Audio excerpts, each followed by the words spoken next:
au Pays Basque a été créé en début de l'année.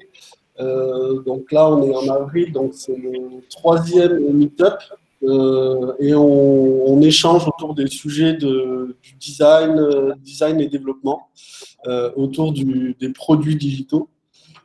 Donc là, le sujet, étant donné que le meet-up se fait avec la Wild Coast School, il était intéressant de parler de la collaboration entre designers et développeurs. Donc c'est pourquoi on a choisi ce sujet. Donc moi, je suis product manager dans une startup à Bayonne qui s'appelle Cement. Et également, j'ai mon agence de design qui est pentaagency.com, comme vous pouvez le voir sur le slide, où je fais des prestations design, un peu de consulting, tout ce qui tourne autour du design. Voilà. Donc, rentrons dans le sujet. Donc, comment j'ai abordé ce meet-up, je vais vous présenter 5 façons d'améliorer la collaboration entre designers et développeurs. Donc, ça va être assez succinct et ce qui nous permettra ensuite d'échanger, de répondre à vos questions, etc. Donc, tout d'abord, un grand principe qu'on met en place, en tout cas que moi je mets en place dans les différents groupes de travail avec qui je collabore, c'est que les développeurs doivent s'intégrer au groupe de design dès le début de la conception d'un produit. C'est-à-dire que les deux métiers doivent tout de suite collaborer et pas attendre un milieu de produit au moment où on a besoin de l'un ou de l'autre, de collaborer à ce moment-là.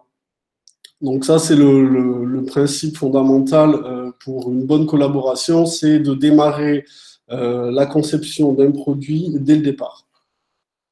Donc, pour cela, on peut facilement travailler sur le prototype ensemble dès le début.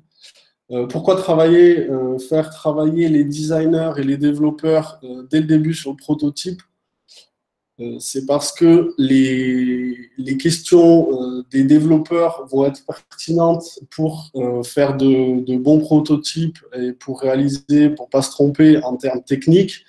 Et inversement, les designers qui, eux, sont à la base des prototypes, vont pouvoir comprendre les besoins techniques des développeurs et ne pas faire des erreurs de point de vue technique. C'est-à-dire, pour exemple, si dans la conception d'un produit, on utilise une technologie en particulier, quelles sont les limites de cette technologie, où est-ce qu'on peut aller, et le designer peut tout de suite prendre en compte ces limites et ne pas designer quelque chose qui ne sera pas faisable.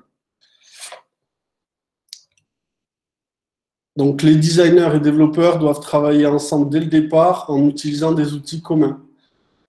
Donc, pour une meilleure collaboration, c'est essentiel de mettre en place des outils qui seront mis à jour et utilisés par les deux métiers. C'est-à-dire, par exemple, le design system. On a fait, ceux qui étaient là au meet-up précédent, qui traitait du sujet du design system, on a pu voir cet outil en plus ou moins en détail, mais en tout cas, on a pu voir plus de détails sur cet outil, le design system. C'est important de créer un design system qui sera l'outil, le pont entre les designers et les devs, à la fois les designers qui vont mettre à jour ce design system en continu et les développeurs qui pourront l'utiliser et voir les mises à jour qui se sont passées sans discuter ou demander à chaque fois au designer où ça en est. Est-ce que tu peux m'envoyer telle ou telle image? Est-ce que tu peux m'envoyer le nouveau CSS, etc. On va pouvoir utiliser le design system pour éviter de toujours demander, savoir où ça en est. Donc, ça va être un outil qui fait le pont, la liaison entre les deux environnements, design et développement. Donc là, je vous ai mis un exemple de ce qu'on appelle l'atomic design. Donc on va commencer par atomes, molécules, organismes, template et page. Donc les atomes, ça va être tout ce qui est bouton, champ, qu'est-ce qu'il peut y avoir, liste, un peu tout ce qu'on va utiliser du côté de développement, qui vont être designés un par un. Les molécules, c'est l'ensemble, ça peut être les cartes, par exemple, un item, si on fait un blog, ça va être un article avec le titre, son image, le texte, comment ça va être présenté, etc., etc., jusqu'à arriver aux pages. Les designers et développeurs doivent travailler de la même façon. Donc ça, c'est quelque chose qui se fait de plus en plus et qui est de plus en plus, comment dire, euh, c'est-à-dire que les développeurs vont utiliser les mêmes façons de travailler que les designers, et inversement, les designers vont utiliser les mêmes façons. Un exemple très concret, c'est le versionning. Le versionning, c'est quelque chose qu'on fait beaucoup côté dev, que les devs connaissent avec GitHub, par exemple, pour n'en citer qu'un. Mais de plus en plus, on le fait côté design. C'est-à-dire que là, je vous ai montré, c'est un écran ça s'appelle Abstract, et qui permet de faire du versionning sur des maquettes design. Donc, on crée des branches, c'est tout à fait, c'est comme GitHub, mais en version design. Donc, on va avoir un historique de tout ce qui s'est passé du début de la conception jusqu'à la fin. Donc, ça permet aussi de comprendre la façon de travailler d'un développeur. Un designer peut se mettre dans la peau d'un développeur et comprendre le système de branches et la difficulté qu'il a aussi les difficultés qu'il peut rencontrer dans le développement. Le designer peut de cette façon avoir rencontrer les mêmes difficultés et comprendre les problèmes côté dev et les développeurs peuvent comprendre aussi les problématiques côté design. Donc ça permet de mieux collaborer dans le sens où les deux vont avoir des problématiques similaires et pourront les résoudre ensemble. Les designers et développeurs partagent les sprints. Donc, je ne sais pas si tout le monde sait ce que c'est un sprint. En gros, c'est un sprint, ça va être une liste de tâches à effectuer dans un temps imparti. Exemple, j'ai mon Trello. Si tout le monde connaît Trello, j'ai mon Trello avec mon to-do, doing et done. Dans mon to-do, j'ai un certain nombre de tâches. Je vais créer une liste de tâches à faire. Donc, je vais mettre 3 tâches dans doing. Et en fait, l'idée, ça va être que les développeurs et les designers aient un même Trello, en gros. Si je prends Trello pour exemple, si vous utilisez Jira, ben, ça sera Jira. Si vous utilisez Notion, ça sera Notion, etc. L'idée, c'est de travailler ensemble. Comme on le voit sur cette image, on a le design où on crée les style guides et derrière, donc là, c'est en process et les développeurs n'ont pas encore commencé l'implémentation de style guide puisque c'est en train d'être fait, donc c'est pas prêt. Donc là, on peut voir tout de suite, le développeur peut voir que le designer n'a pas fini et donc il prend une autre tâche, il peut travailler sur un autre sujet.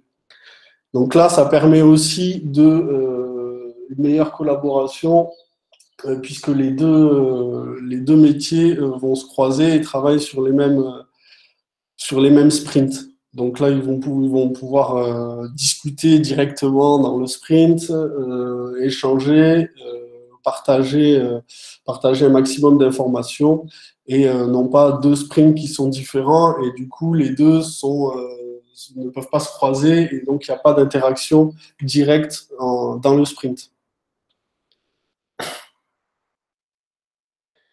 Ne faites qu'un autour de votre produit, tous focus sur l'utilisateur. Donc, je finirai par ce 5e point qui aurait pu être en premier. mais que j'ai préféré mettre à la fin, c'est-à-dire qu'on est tous, pour bien collaborer, il faut qu'on est tous designers et développeurs, et là même je pourrais englober limite toute l'entreprise, c'est tous focus sur l'utilisateur final, celui qui va utiliser notre application, et c'est à lui qu'on va essayer de faire plaisir. Bon, voilà, c'est pour finir, un petit mème qui... petit mème qui parle de user experience. Donc, on parle du X, où là, on va travailler autour de l'utilisateur et faire en sorte que l'utilisateur euh, soit, soit heureux d'utiliser notre application, trouve ça utile et que ça change, entre guillemets, que ça change sa vie d'utiliser notre application, notre produit. Je parle d'application, mais c'est notre produit. Donc, c'est là où toute l'équipe va travailler dans ce sens-là et on va pouvoir tous ensemble faire en sorte de rendre l'utilisateur satisfait de son utilisation. Voilà, je finirai sur ça. Merci beaucoup, Benjamin. Est-ce qu'il y a des questions? Je crois qu'il y a eu une première question à laquelle j'ai plus ou moins déjà répondu, je crois. Tu sais, quand tu parlais des sprints, il y a quelqu'un qui demandait si ça faisait bien partie de la méthode agile. J'ai dit que oui, il me semble que c'est bien ça, mais tu peux peut-être en dire un petit peu plus. Alors oui, complètement. Les sprints, c'est une méthode agile, Scrum, où on va faire de l'itération, c'est-à-dire on va avoir un backlog. Donc un backlog, c'est tous nos feedbacks, en gros. Ça va être l'ensemble de nos feedbacks. Et selon les priorités de chaque feedback, on va créer des sprints. Un sprint peut être, généralement, on le fait entre 2 semaines et un mois. Il doit durer maximum. Ça ne doit pas être trop long. Ça doit être une petite équipe entre 3 et 5 personnes. Donc, souvent, on appelle ça des squads, où il va y avoir des designers et des développeurs avec un chef de projet, un product manager, le nom que vous souhaitez.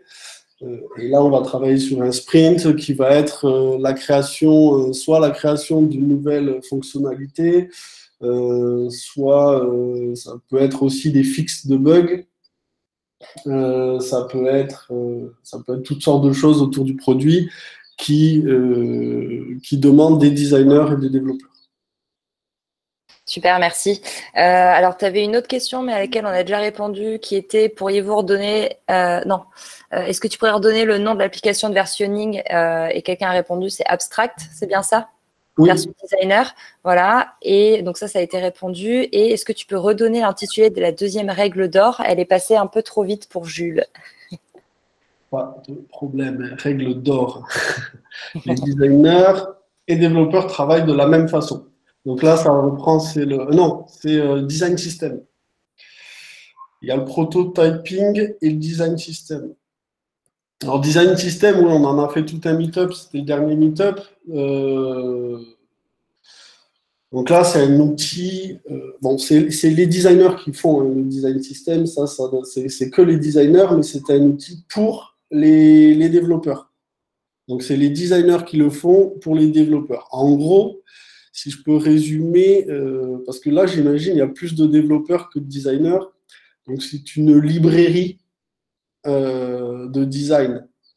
Si vous connaissez, beaucoup doivent connaître Bootstrap, on peut imaginer Bootstrap, par exemple, c'est une librairie destinée, bon, c'est une librairie CSS, mais voilà, il y a tout un côté design où on va découper, on va avoir des composants, on va les découper en composants, on va avoir un peu le même langage que le langage développement, où on va tout découper en composants et partager ça avec les différents développeurs. Donc, on peut le faire avec Sketch, on peut le faire avec Adobe XD, On peut aussi le faire avec Figma, où on va partager une librairie de composants design avec les specs CSS, les couleurs, enfin toutes les specs, les spécifications des différents composants. Comme ça, le développeur n'a plus qu'à implémenter le composant, n'a plus qu'à développer fonctionnellement le composant et pas faire le design. Tout est prêt en fait. Top, merci Benjamin. Je peux te proposer de peut-être arrêter le partage pour qu'on puisse te voir en grand quand tu parles. Oui, et j'ai une autre question pour toi. Et non, il n'y a aucune question idiote. C'est Alison qui dit peut-être question idiote, mais je ne pense pas.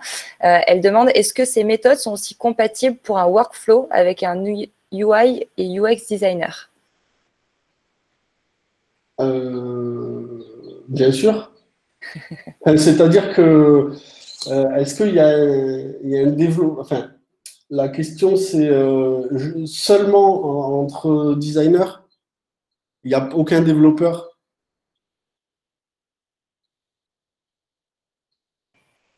Je ne sais pas si on a entendu, mais en gros, oui, bien sûr, on peut appliquer ce type de... Enfin, les designers peuvent s'appliquer à eux-mêmes ce type de méthodologie. En imaginant qu'un jour, ça sera pour des développeurs. En fait, ce qui est important, c'est de se dire, mon produit, je vais le designer, je vais faire l'UI, je vais faire l'UX, ok, je vais faire le prototype, mais est-ce qu'il est voué à être développé ou pas?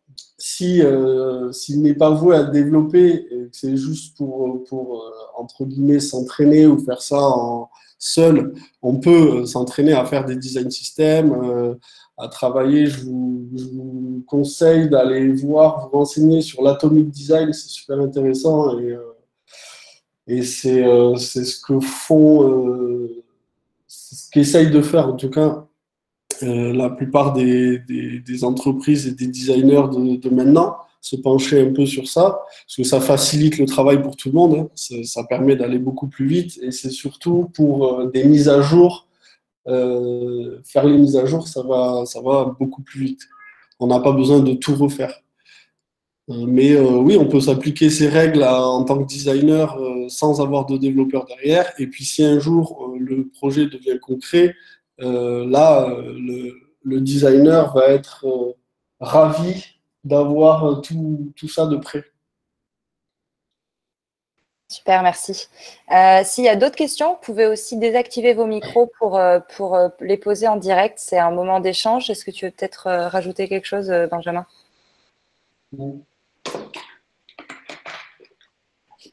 Pardon, je buvais. Non, pas de souci. Rajouter, je ne sais pas, il n'y a pas d'autre. L'idéal, c'est d'intégrer les 3 corps de métier. C'est par rapport. C'est quoi les 3 corps de métier? Je crois que c'est développeur, UI et UX, je pense. Ok. Oui, c'est vrai que je n'ai pas fait la différence entre UI, UX designer. On a fait beaucoup, mais en vrai, un UI designer fait un peu d'UX et UX pareil, à part peut-être dans des structures beaucoup plus grandes où chacun a son rôle. Mais les deux s'intéressent au même sujet. Après, le prototyping, par exemple, c'est de l'UX. Ça va être en première phase de conception d'un produit. Et là, c'est bien que toute l'équipe s'intéresse et sache ce que c'est UX design, parce que c'est l'expérience utilisateur. Il peut participer aussi. Et comme je disais, apporter le côté technique dans la recherche, dans la conception de produits, c'est important parce que ça va tout changer. Ça risque de tout changer. Et si jamais on fait un design qui est beaucoup trop ambitieux par rapport aux moyens techniques qu'on a mis en place, forcément, d'un côté, il va y avoir le designer qui va être déçu que son design ne soit pas respecté, et de l'autre, il va y avoir le développeur qui va être frustré de ne pas pouvoir faire ce que le designer a fait. Et puis on perd du temps en faisant ça. Donc très vite, si tout de suite on sait, bon, ben, ça on peut pas le faire, on est limité par la technique, peut-être plus tard on pourra le faire, mais dans un premier temps, sur la conception d'un produit, on va être limité. Autant le mettre de côté. Et dans le prototype, tout de suite on l'enlève et on cherche autre chose. Après, on peut aussi parler de la. Parce que je sais que ça intéresse pas mal les gens, c'est par où commencer quand on développe un produit. Euh, Personnellement, moi, je commence toujours par un prototype. Et je dis souvent, moi, c'est prototype MVP V1. Donc, prototype, ça va être, on va utiliser des outils comme Balsamiq, par exemple, hein, j'en donne un. Mais après, on peut très bien faire le prototype sur Sketch ou Adobe XD. Balsamiq qui permet de faire un prototype très très rapidement, sans design, et là, tout le monde peut participer. Donc là, c'est pas mal, on peut se tromper. On peut se tromper parce que c'est très facile de rectifier les erreurs. Ensuite, on va passer au MVP, donc minimum valuable product. Donc ça, c'est un produit. Le prototype, c'est vraiment pour tester, pour voir si l'utilisation est correcte, etc.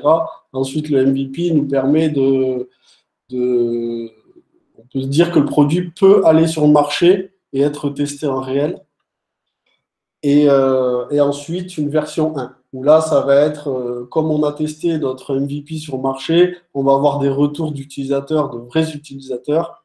Et là, on peut basculer, vraiment se dire, on va aller sur la V1 avec des vrais features, un design poussé, etc. Et comme ça, on teste des petites briques de notre produit jusqu'à avoir un produit qui est convaincant et qui a une vraie valeur sur le marché.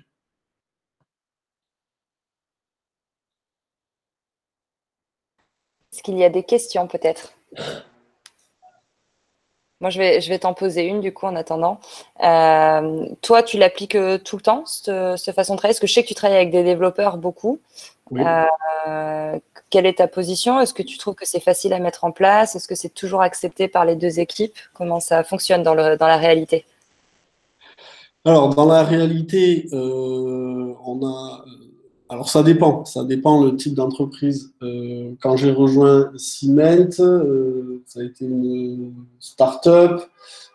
Donc, on est une petite équipe qui travaillons sur un seul produit. L'idée, c'est de pénétrer un marché inexistant. Donc, on arrive avec un produit assez novateur. Donc, on fait beaucoup de tests. Et oui, dès le début, j'ai appliqué ces méthodologies. On était 3 au début en développement design. Donc, c'est une très petite équipe. Donc, forcément, on ne peut pas tout faire à la lettre. On doit aller vite, etc. Mais dès le début, on a essayé d'appliquer ce type de règles, de nous forcer à faire ça.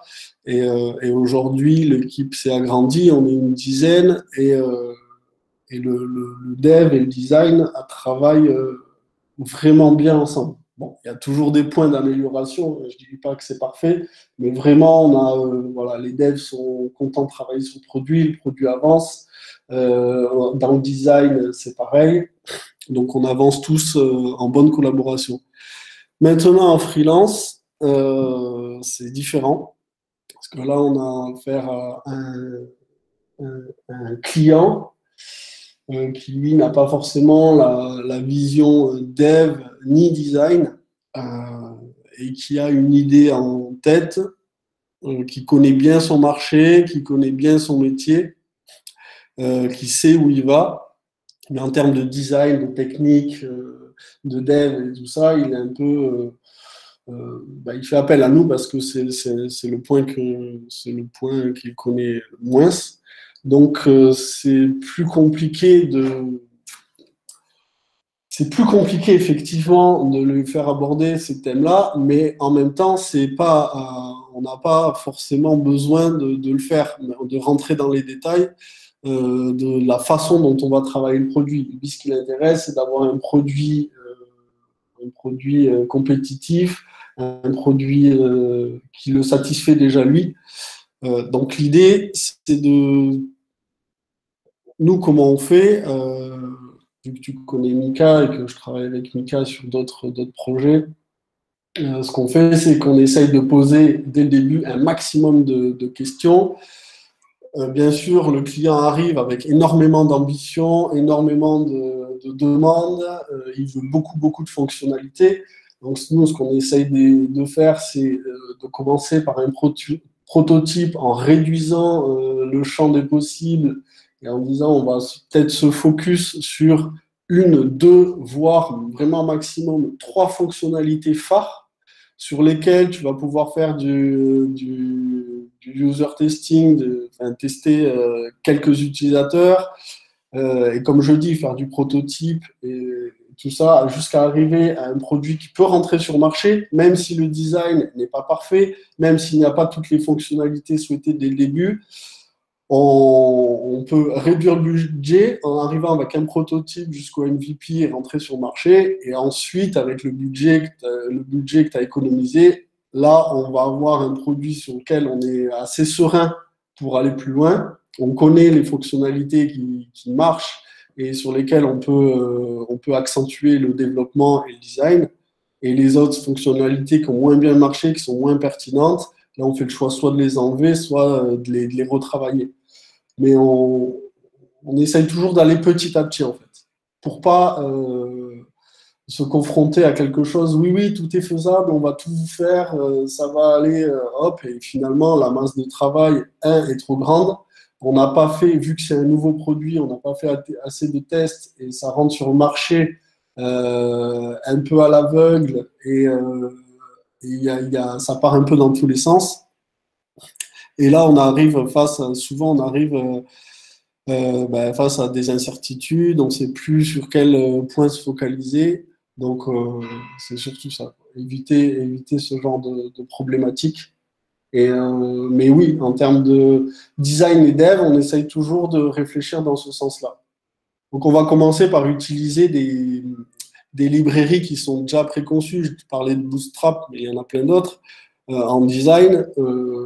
Au lieu de, et d'ailleurs son nom est évocateur, on va bootstrapper un projet, c'est-à-dire qu'on va même pas faire de design, le prototype, même le MVP jusqu'au MVP, on va tout faire en bootstrap. Et là, ça va nous faire un gain de temps énorme.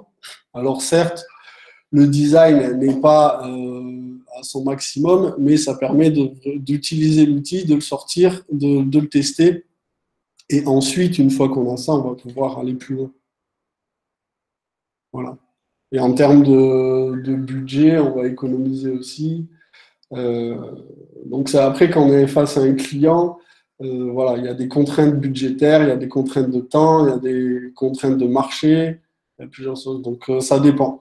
Et sur des grandes structures, là c'est encore autre chose, puisque là ça met plus de temps. Et si on a une équipe de 10 designers avec 30 développeurs, là, ce qui est intéressant, c'est ce dont je parlais dans le slide, c'est de faire des petites squads, de travailler, de réduire, de travailler en petites équipes, et par fonctionnalité. Donc là, ça va être des équipes de 3 à 5 personnes avec un chef de projet et qui vont travailler sur certaines fonctionnalités. Et là, on peut avoir des résultats très intéressants, puisque chacun va travailler, vraiment va se pencher sur une fonctionnalité, va essayer de l'améliorer à son maximum, etc. Et après, de faire tourner les squads et de travailler sur différents pôles, enfin, pas pôles, mais de différentes fonctionnalités, de ne pas toujours être sur la même fonctionnalité aussi, ça c'est intéressant.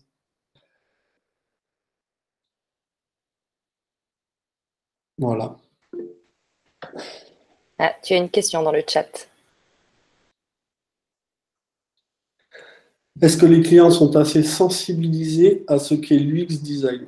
Je veux parler de la recherche en amont. De plus en plus. De plus en plus, ils comprennent l'importance de faire de l'UX, de faire des personas, de faire du prototype, de faire du test, des tests utilisateurs. Donc de plus en plus. Après, c'est toujours pareil, ça c'est souvent une question de budget et de temps.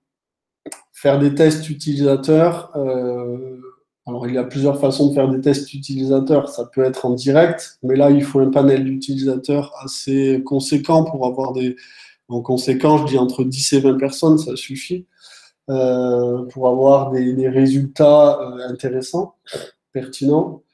Après, on peut aussi faire des tests utilisateurs avec des outils comme Hotjar qui nous permet de savoir où est-ce que l'utilisateur a cliqué sur notre application, des choses comme ça. D'ailleurs, je peux les mettre sur le chat. Hotjar qui est sympa, c'est une boîte espagnole. Ça nous permet de voir où est-ce que l'utilisateur a baladé sa souris sur une page, où est-ce qu'il a cliqué, où est-ce qu'il s'est arrêté, jusqu'où il a scrollé sur la page, etc. C'est assez puissant. On a les outils d'analytics qui nous permettent d'avoir des funnels de conversion, de savoir où est-ce que l'utilisateur s'est arrêté dans son utilisation ou dans la visualisation, l'utilisation de l'app ou du site. Il y a toutes sortes de tests. Mais oui, de plus en plus, les entreprises, les startups, même les clients sont sensibilisés, pour reprendre le terme, à l'UX design. Merci. Et je crois que tu as une nouvelle question. Quand tu parles de prototypes, c'est quoi exactement? Des wireframes, par exemple? Question. C'est des wireframes, mais effectivement, quand je parle de prototype, je parle d'une maquette utilisable. C'est-à-dire qu'on va avoir... qu'est-ce qu'il y a comme outil prototyping? Il y a ce dont je parlais, Balsamiq. Je vais le mettre. Balsamiq. Hop. Il y a InVision aussi. InVision. Ou alors, en fait, le designer va préparer des maquettes, donc qui vont être uniquement des visuels. Et avec le prototype, c'est faire de ces visuels une app, des visuels cliquables. C'est-à-dire, on va faire des liens entre chaque visuel. Donc là, avec certains outils, on peut avoir des prototypes vraiment, on peut pousser le prototype très loin. On peut même faire des animations, donc savoir l'animation qu'il y a entre chaque vue, entre chaque page. Quand on clique sur un bouton, quelle animation ça fait et tout ça. On peut pousser les prototypes vraiment très loin jusqu'à pratiquement croire que l'app est réelle. Moi, c'est ça que j'appelle un prototype. C'est de savoir les transitions entre les pages d'abord, et ensuite, pour pousser un peu plus, c'est les effets, etc. Donc savoir, comme ça,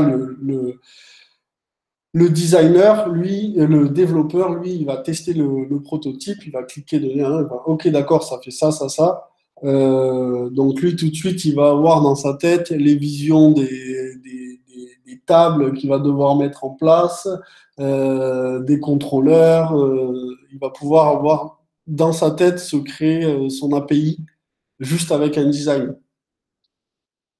Et donc là, il va gagner un temps considérable, et surtout, il ne va pas devoir revenir en arrière si le design a été validé et bien fait. Voilà. Ce que j'appelle un prototype. Après, oui, papier-crayon, effectivement, moi, c'est ce que je fais la plupart du temps. Je commence avec un papier-crayon, mais alors là, c'est juste pour moi tout seul, pour poser mes idées sur du papier, pouvoir gommer, effacer, travailler avant de présenter quelque chose. Mais effectivement, commencer par le papier-crayon en tant que designer, c'est important pour ceux qui aiment ça. Je sais que maintenant, il y en a peut-être qui le font plus, mais Mais c'est bien. Ça permet de poser rapidement une idée, de voir si son idée est bonne. Peux-tu nous montrer tes derniers dessins? Ah ouais, Valentin. Je peux, ouais. Je pourrais vous montrer qu'est-ce que j'ai comme dessin.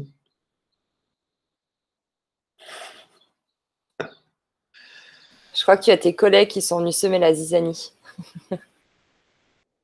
Oui, Valentin. Valentin, il y a qui? Ah, il y a Anthony. Il y a Anthony aussi. Oh, salut à vous. Hello, hello. Bon, voilà. Je ne sais pas si j'en ai sur mon ordi des dessins. Bref. Après, je peux vous partager. Ce que je peux vous partager qui peut être intéressant, c'est le design système de,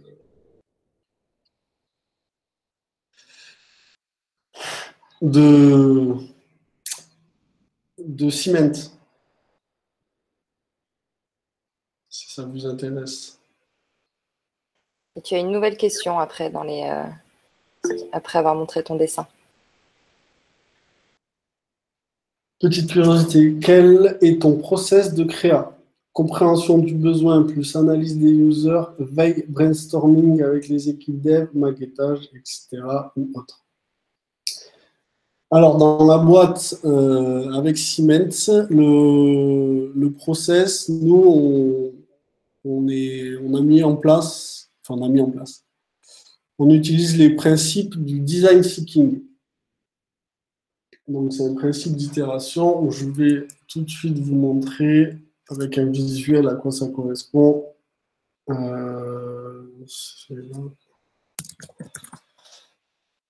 en fait, on fait travailler toute la boîte autour des nouvelles fonctionnalités, autour du produit.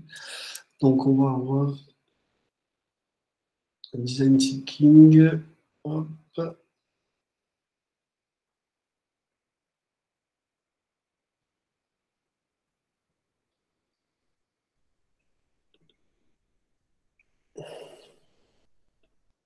Est-ce que je vais le trouver? Je ne sais pas. Si je ne le trouve pas, je vais répondre sans. Hop.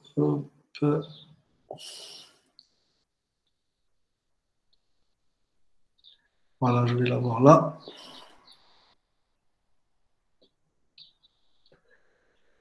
Alors, comment je peux vous partager? Ouais, partage-nous ton écran. Je pense que ce sera le plus simple. Oui. Je vais maintenant une fenêtre. Hop. Super. Donc,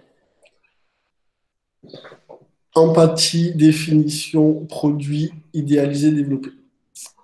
Donc, en gros, on a le signe infini, c'est un peu l'idée. C'est notre produit n'est jamais fini. Euh, donc, on fait du développement continu, on fait du design continu en permanence. Donc, comment ça se passe? Je vais partir du design, donc idéalisation, design team. Donc là, ça va être création des prototypes, design system, etc. Des nouvelles, donc ça va être UX, UX, UI, et ensuite équipe dev, développement, test technique, backlog, changelog, etc. Ici, on va mettre en prod, donc on va déployer notre produit sur le marché. L'équipe sales team, donc la sales team, l'équipe commerciale, elle va nous faire des retours terrain. Donc c'est elle qui va être en direct avec le client final et qui va être sur le terrain comme son métier, comme c'est son métier, et va renvoyer des feedbacks à la marketing team marketing, où elle va définir, en fait, l'équipe marketing va travailler sur à la fois la communication la façon dont on vend le produit, quel message on transmet, quelle valeur on veut mettre en avant, et en même temps identifier opportunités et forces. Hop, merde, qu'est-ce que j'ai fait? Pardon. Identifier les opportunités et les forces du marché. Et du coup, par rapport à ça, on va pouvoir prioriser les retours terrain et nous faire des feedbacks à nous, la team produit, on va dire, euh, directement. Voilà un peu comment on travaille et on fait tout le temps ce process.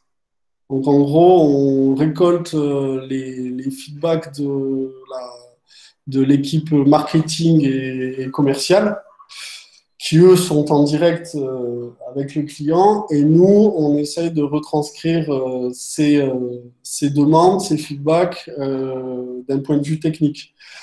Donc, comment on va faire? On va essayer de faire aussi des tests utilisateurs, analyser les besoins utilisateurs en fonction de ce qu'on peut avoir comme data,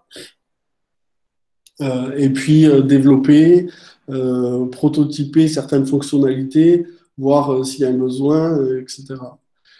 Un exemple concret, il y a une nouvelle loi, la loi Elan, qui est passée l'année dernière en 2019, qui nous permet de faire des AG de copropriété à distance pour les syndics de copropriété, vu que notre outil, c'est un outil pour les syndics de copropriété. Donc la loi est passée, donc ça c'est la sales team et marketing team qui, eux, sont au cœur du sujet, puisqu'ils regardent le marché du syndic de copropriété, et nous disent, bon, la loi est passée, maintenant on peut le faire, il y a un vrai besoin, donc comment on va faire? Et nous, là, on va travailler de quoi on a besoin, comment on peut le faire techniquement, quelle technologie on va utiliser, comment on va le designer, quelle est la meilleure façon de créer ce produit, puisque c'est tout nouveau, ça n'existe pas. Donc comment on va réfléchir et apporter la meilleure expérience utilisateur possible. Donc on fait quelques prototypes qu'on a testés avec toute l'équipe et on a validé ce prototype jusqu'à avoir un bon cahier des charges techniques. Et de là, on a développé la fonctionnalité. Et en ce moment, elle est en cours de développement. Tu as une question qui s'est posée pendant que tu présentais ça, qui est du coup, tout le monde occupe plus ou moins la fonction de testeur. Exactement. C'est la règle que j'ai mis dans le slide, la dernière, enfin règle. J'aime pas ce terme-là parce qu'il n'y a pas vraiment de règle, mais c'est ça, c'est-à-dire que tout le monde travaille autour de l'utilisateur final. Donc, force. Ah, je crois qu'on a perdu Benjamin. Allô? Ah, ça y est, c'est bon, tu es de retour. Ouais. Je disais, tout le monde va travailler autour de l'utilisateur final. Donc, en gros, si on veut vraiment aussi bien comprendre, il y a deux choses. Si on veut bien comprendre qui sont nos utilisateurs et comment ils l'utilisent, il faut que nous, on connaisse notre produit par cœur. Donc, pour connaître notre produit par cœur, il faut qu'on l'utilise, qu'on le connaisse du bout des ongles, qu'on l'utilise tous les jours, qu'on teste toutes les nouvelles fonctionnalités. Surtout que chacun va l'utiliser très différemment.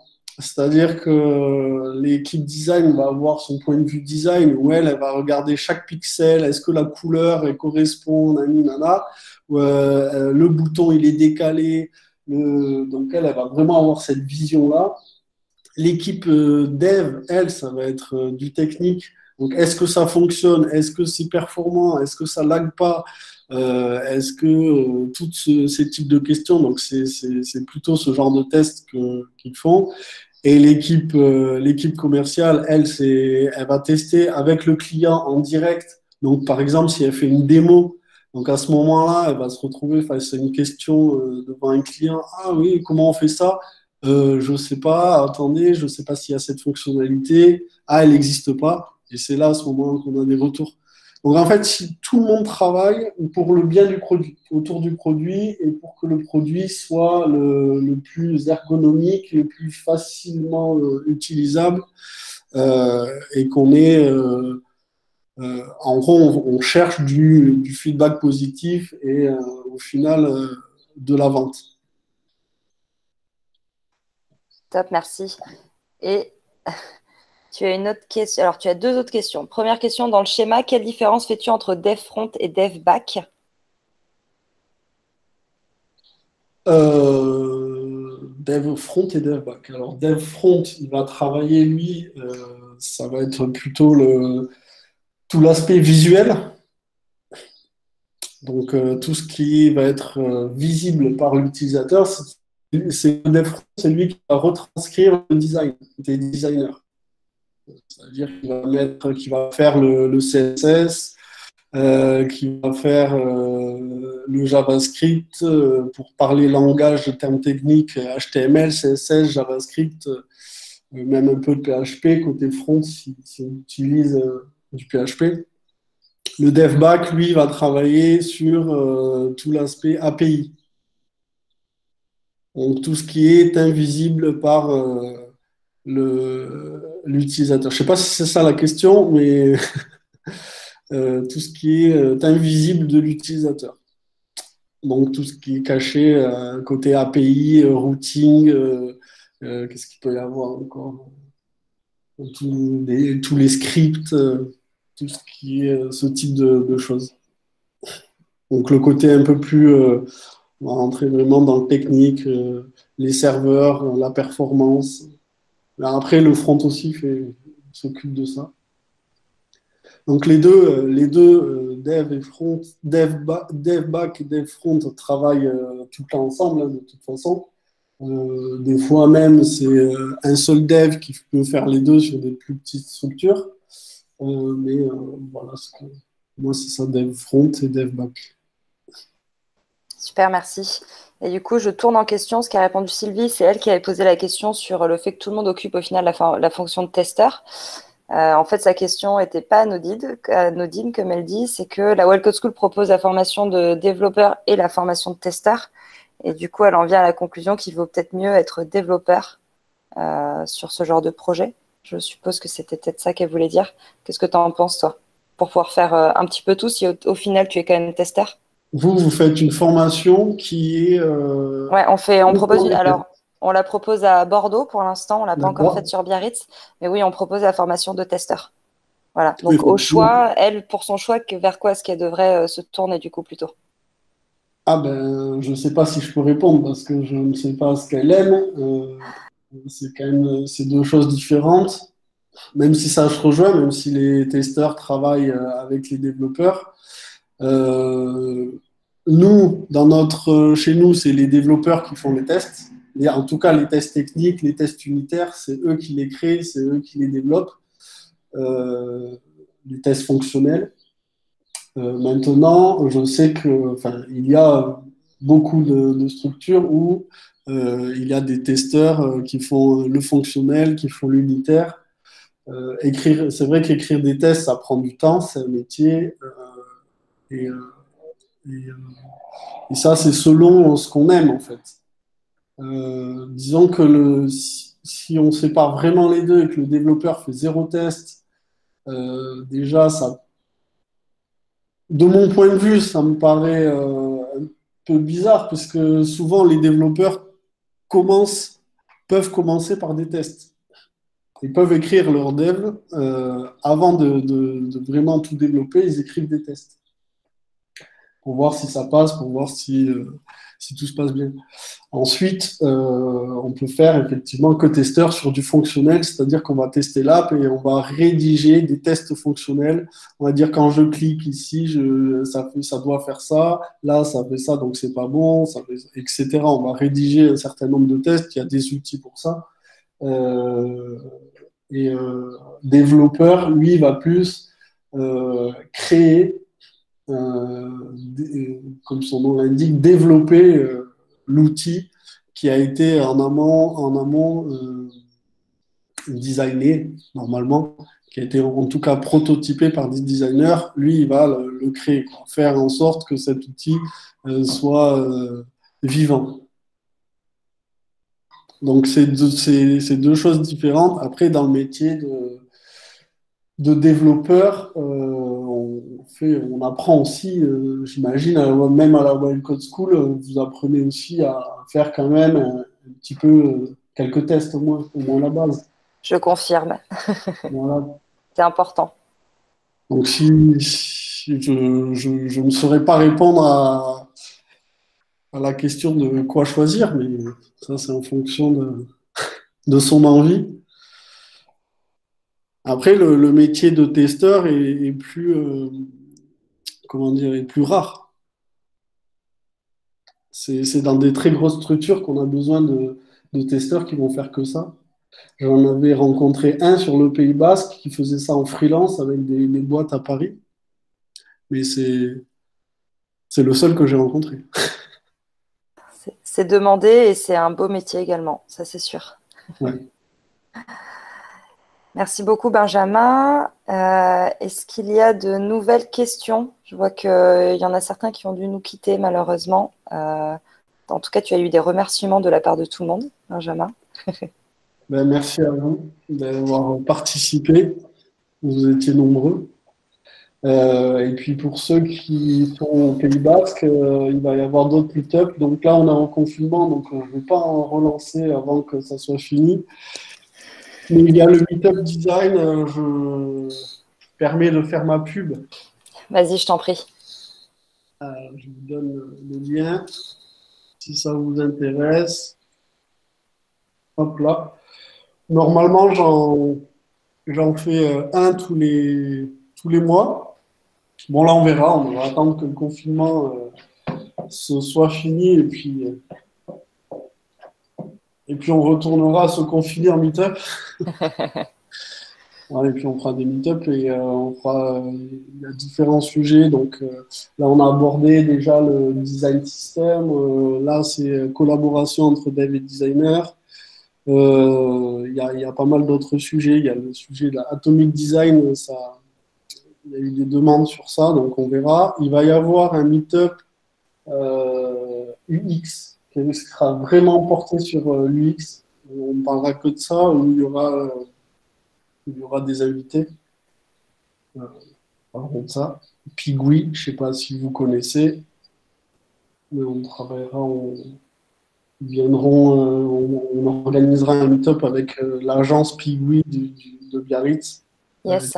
qui, eux, sont des ergonomes de formation et ils travaillent que sur l'UX. Donc là, c'est assez intéressant parce que c'est eux, pour le coup, c'est 100% UX. Super, merci beaucoup, Benjamin. En tout cas, sachez que oui, on essaiera on réorganisera quelque chose dans tous les cas à l'école. J'espère qu'on aura l'occasion de vous voir sur le campus à Biarritz. Je vois qu'il y a des demandes de personnes qui aimeraient avoir de nouveau des conférences en visio pour ceux qui ne sont pas à Biarritz. Donc ça, on avisera que ce soit avec Benjamin ou avec d'autres personnes pour vous proposer ça à partir de maintenant, en plus des visios qu'on organise des conférences qu'on organise en direct. Merci à tous d'avoir participé. J'espère que vous avez passé un bon moment. Merci Benjamin de nous avoir présenté tout ça. C'était très, très intéressant. Merci beaucoup. Et je vous souhaite à tous une bonne soirée, un bon week-end, un bon courage pour ce confinement en espérant que ça ne dure pas trop, trop longtemps parce qu'on a tous envie de sortir un petit peu. Et voilà, faites tous attention à vous. Benjamin, de toute façon, on se rappelle dans la fin de semaine si tu veux ou même après pour discuter un petit peu. Et je vous souhaite à tous une très très bonne fin de journée. Salut. Merci beaucoup. Bonne semaine. Merci, au revoir.